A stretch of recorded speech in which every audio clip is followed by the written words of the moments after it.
Hi, my name is Lizzie. My name is Sarah. And my name is Maddie, and for our project, we will be analyzing The Little Mermaid through an eco-critical lens.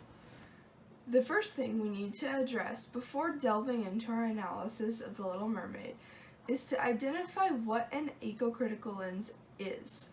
This lens will answer questions such as how is the natural environment and humanity's relationship to nature explored, and what possible message is being evoked by the exhibit's depiction and or inclusion/exclusion of nature.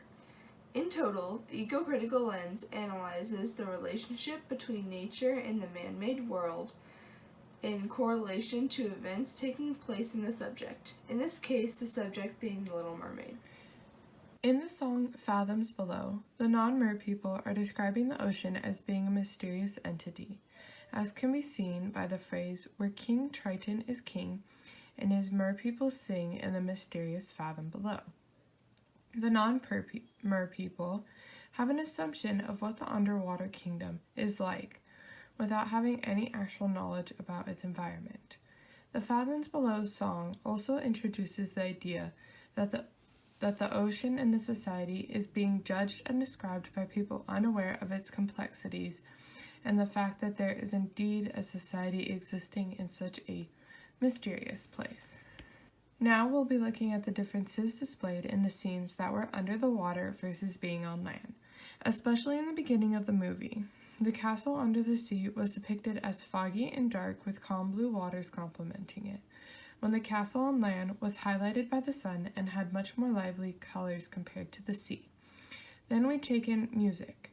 Much like the visual aspects of the different castles, the one under the sea gives off a more moody tone, which contrasts the more exciting and upbeat music that was used when above the sea. The visual and audio aspects of this film were able to manipulate the scenes to convey Ariel's and other characters' feelings to the audience without much words or any words needed to be said. Music and weather. When it comes to the strange weather events taking place in the movie, the weather is not merely shaped by clouds forming in the sky, but the mood of the scene. The mood of the scene is shaped through the altering of light and music to fit the proper moment.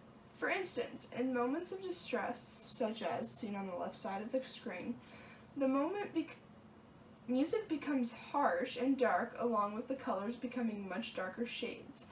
Whereas in moments of joy, the music is both energetic along with melodic and in a major key rather than its dissonant counterpart, the minor key.